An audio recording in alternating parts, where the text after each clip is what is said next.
Bwabadde akwasa amakirabu agawera ddala 7 zi license zigakkiriza okukubira buligi y'ababinywera eyaza mu Uganda Premier League 2016-2017, Pulezidenti wa FUFA Engineer Moses Magogo ategeezezza nga bwe kiri ekyobuwaze amakirabu gonna okutuukiriza ebyetaago bya liigi era nga bakikolera wansi w'amateeka ga FIFA.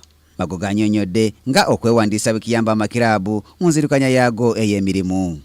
Ekigendererwa kyaffe kya kuyambako amakirabu okubanga gafuuka professional kuba yengeri yokka omupiira gyosobola okuddukanyamu nti omupiira gulina okusobola okwekolera ensimbi zaagwo ekifo ekyokuba nti tuddukirira ebitongole oba abantu mu nsawo okuwaayo ssente ziddukanya amakalabu gaffe.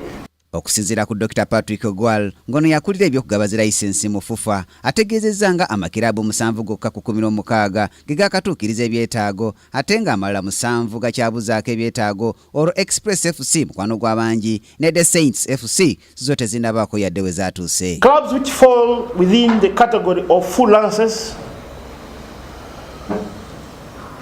are in all 7 out of the 16 will be granted full license.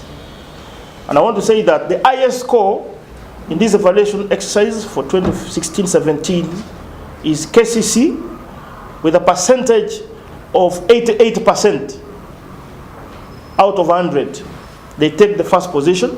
Mu ngeri y'emu FUFA evuddeyo neetegeeza nga olunaku lw'eggulo bwe yawaddeyo mu butongole ebiwandiiko byonna ebyetaagisa okwewandiisa ne National Council of Sports. Kuwaayo ebiwandiiko ebyali bisigaddeyo mu kwewandiisa wansi w'etteeka erya National Council of Sports eririwo era National Council yabirecevinze era tusuubira nti ekisigadde kyakulinda kulaba National Council kikyeddako kola.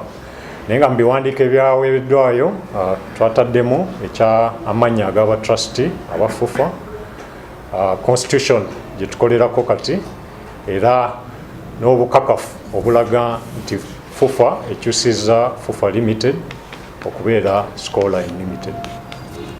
Gye buvuddeko FUFA ezeegugulana ne National Council of Sports ku nsonga y'okwewandiisa era nga n'ekibadde kikyasembyeyo be bakungu ba FIFA okujja mu Uganda ne beevumba akafubo ne minisita by'emizannyo Charles Bakabulindi ne bakkiriziganya FUFA okwewandiisa ne National Council of Sports ate ne gavumenti okukola etteeka eppya ku by'emizannyo nga lyakufuluma mu Maaci wa 2018.